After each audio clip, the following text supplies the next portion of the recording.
প্রধানমন্ত্রী জনাব তারেক রহমান সাহেবের পক্ষ থেকে আমি আপনাদেরকে শুভেচ্ছা জানাই। আপনাদের সবাইকে মোবারক। সম্মানিত উপস্থিতি, এখানে যারা উপস্থিত হয়েছেন, আপনারা আমাদের বেশ কয়েকজন বক্তা বেশ কিছু বক্তব্য রেখেছেন। আমরা এটা সমস্যা সমাধানের সমস্যা তো অনেক, পাহাড় সমান সমস্যা, এবং সব সমস্যা একসাথে মেটানো যাবে না। সমস্যার সমাধানের জন্য আমাদের চেষ্টা করতে হবে। চেষ্টা করতে হলে কিন্তু আপনাদের অংশগ্রহণ, আমরা যেমন আপনাদেরকে বলেছিলাম যে আপনারা আমাদেরকে সুযোগ দেন, আপনাদের পাশে দাঁড়ানো, ঠিক একইভাবে আপনারা আমাদেরকে সুযোগ দিয়েছেন। সেই জন্য আমি এখন আপনাদের সামনে কথা বলার সুযোগ পেয়েছি। সেজন্য আল্লাহর কাছে শুকরিয়া আদায় করি এবং আপনাদেরকে ধন্যবাদ জানাই। আল্লাহ রাব্বুল আলামিন আমাদেরকে এবং আমাদের দলকে এবং আমাদের নেতা জনাব তারেক রহমানকে তৌফিক দিয়েছে মানুষের পাশে দাঁড়ানো। কিন্তু এখন কাজটা হলো কঠিন। যেমন এক ভদ্রলোক বললেন মাদক মুক্ত করতে হবে। মাদক মুক্ত করতে হলে এক পুলিশ আর এক ম্যাজিস্ট্রেট দিয়ে কিন্তু হবে না। এটার জন্য দরকারি যে আমরা যারা এখানে উপস্থিত আছি সবাইকে দায়িত্ব পালন করতে হবে, সবাইকে সচেতন হতে হবে যে আপনার ছেলে মেয়ে সকালবেলা ঘুম থেকে উঠে পড়তে বসে সন্ধ্যার আগে আবার বাসায় ফেরত আসে না, কি করে এটা কিন্তু যত্ন নেওয়া, খোঁজ দেওয়া আপনার এবং আমাদের সবার নৈতিক দায়িত্ব।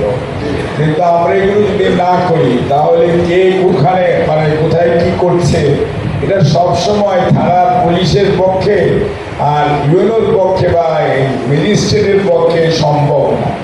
কাজে আপনাদেরকে মনে রাখতে হবে যে মাদক যদি নিয়ন্ত্রণ করতে হয় এবং মহিলাদের প্রতি বা নারী নির্যাতন যেটাকে বলেন বাংলা ভাষায়, এটাকে যদি আমরা প্রতিরোধ করতে চাই, এটাকে যদি আমরা শূন্যের কোঠায় নামাতে চাই, তাহলে কিন্তু আমাদেরকে মনে রাখতে হবে যে আমরা যারা এই হাকিমপুরের অধিবাসী উপজেলা এবং পৌরসভার নাগরিক, আমাদের একটা নাগরিক দায়িত্ব আছে যে আমরা কেউ কাউকে কোনো ধরনের ছোটও করবো না, বড়ও করবো না, এবং আমাদের সামনে কাউকে আমরা অন্যায় করতেও দিব না।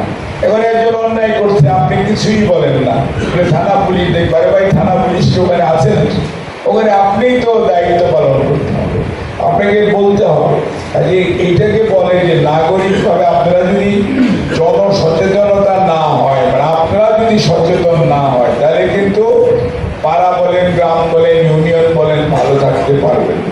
থানা পুলিশ যাবে তো অনেক পরে, ম্যাজিস্ট্রেট যাবে আরো পরে, বিচার হইতে হইতে কয়েক মাস চলে যাবে, তাদের লাভটা কি? কাজে আপনাকে মনে রাখতে হবে যে আপনি একজন নাগরিক হিসাবে খালি চান এটা দেন এটা দেন, কিন্তু আপনারও তো দিতে হবে। You are the citizen of the country, মানে আপনি এই দেশের নাগরিক, আপনার দায়িত্ব আছে। দেশ সরকারের যেমন দায়িত্ব আছে আপনার পাশে দাঁড়ানো, আপনারও দায়িত্ব আছে সরকারের কর্মসূচিকে বাস্তবায়ন করার মধ্যে সহযোগিতা করা। কাজে মাদক নিয়ন্ত্রণ করতে হলে আপনাদের সবার অংশগ্রহণ লাগবে, আর আইন তার নিজস্ব গতিতে চলবে এবং আইন যাতে কোনো অবস্থাতেই কারো প্রতি কম কারো প্রতি বেশি, আইনের চোখ অন্ধ চোখে যাকে যেখানে পাবে তাকে সেখানেই আইন অনুযায়ী ব্যবস্থা হবে। কিন্তু আপনাদের সহযোগিতা লাগবে। যেমন মনে করেন সমাজে নারী নির্যাতন, মহিলাদেরকে বা মেয়েদের স্কুলে যাওয়ার সময় কেউ একটা চুস্কের একটা কথা বলে, আজে বাজে কথা বলে, সবাই বলে তা না, 99 জনই ভালো, একজন হয়তো একটু খারাপ। সেই খারাপটাকে কিন্তু আমরা কেউ প্রতিবাদ করি না। প্রতিবাদ না করলে যেটা হয় আস্তে আস্তে এটা কিন্তু বেড়ে যায়, সাহস বেড়ে যায়। কাজেই অন্যায় যে করে এই সমস্ত লোক তো খুব কম, অন্যায়কারীদেরকে যদি আমরা কালেকটিভলি না করি যে তুমি অন্যায় করো না, তাই হলো। আর আইন কখনো আপনারা নিজের হাতে তুলে নেবেন। আইন তার নিজস্ব গতিতে চলতে হবে। আইন প্রয়োগ করার জন্য আইন প্রয়োগকারী সংস্থা আছে, তাদেরকে আপনার সাহায্য করতে হবে। তাহলেই মনে রাখবেন সত্যিকার অর্থে আইনের শাসন হবে। আইনের শাসন যদি না হয় তাহলে বিশৃঙ্খলা হবে, আর বিশৃঙ্খলা হলে কোনো দেশ বা জাতি এগুতে পারে না, কোনো উন্নয়ন সম্ভব। সবচেয়ে বড় আগে দরকার শৃঙ্খলা, এবং একটা শৃঙ্খলা যদি থাকে এবং আইনের শাসন যদি একটা সমাজে থাকে, তাহলে মনে রাখবেন আপনি কোনো অবস্থাতেই ক্ষতিগ্রস্ত হবেন না। আপনি হয়তো ভাবতে পারেন আপনাকে আজকে কেউ কিছু বলছে না, 2 মিনিট পরে কিন্তু ওই দুষ্ট লোকটা আপনার ঘাড়ে চেপে বসবে। কাজেই মনে রাখবেন যে কোনো অন্যায়কে প্রশ্রয় দেওয়া, চোখ বন্ধ করে দেখাচ্ছে আমার তো কোনো ক্ষতি হলো না, ওটার ক্ষতি হচ্ছে হোক, এরকম চিন্তা ভাবনা করা অন্যায়, ন্যায় নেই, এটা সব সময় মাথার মধ্যে রাখতে হবে। এবং সে কোন ধর্মের মানুষ, কোন বর্ণের মানুষ, কোন রাজনৈতিক বিশ্বাসের মানুষ, এটাও মনে রাখা যাবে। মনে রাখতে হবে যে এলাকায় আমরা যারা আছি, আমরা সবাই এলাকার বাসিন্দা, আমরা এলাকার নাগরিক, আমাদের সবার অধিকার সমান, ভোট তো সবার সমান। আমার কি 10টা ভোট, আমারও 1টা ভোট, আপনাদেরও 1টা। এখানেই যে কোনো অবস্থাতেই আমাদের সচেতনতা ছাড়া এই ইউনো সাহেব বা ওসি সাহেব কি করবে যদি আমরা সবাই না চাই? কাজে আমাদের সবাইকে চাইতে হবে, তাহলেই দেখবেন আপনারা সত্যিকার অর্থে আপনার এলাকা ভালো থাকবে, আপনার গ্রাম ভালো থাকবে। আর সবসময় এই যে 30 দিন রোজা থাকলেন, সকাল থেকে সেহরির পর থেকে ইফতার পর্যন্ত, আমি 1 মাস রোজা থাকলেন, 11 মাস মানে যেমনি চামড়ে চললেন, তাইলে তো হবে না।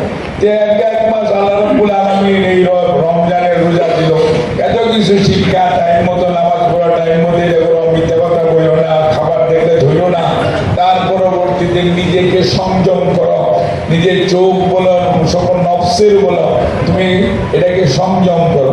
আর 11 মাস যা ইচ্ছা তাই করো, তাহলে কি হবে? এটা তো এই জন্য দেয়, নিশ্চয়ই দিয়েছে যে এটার মাধ্যমে মানুষ এই রোজার যে শিক্ষা, অর্থাৎ আমরা যে সংযম, এটা নিজের ব্যক্তিগত জীবন, পারিবারিক জীবন এবং রাষ্ট্রীয় কাজে যদি আপনি এটাকে ব্যবহার করেন, তাহলে না আমরা ভালো থাকবো, আদারওয়াইজ তো আমরা ভালো থাকবো না। আমার চোখ যদি আমার 1 মাস খুব ভালো, 11 মাস চোখ এমন দুষ্ট হইলো, বা আমার হাত 1 মাস খুব ভালো, পরে আমি যাই কিছু ব্যাগের টাকা দেন না, টেবিলে রাখবো, পরে কাম করবো, তাহলে কি হইলো? তাহলে ও তো হইলো না।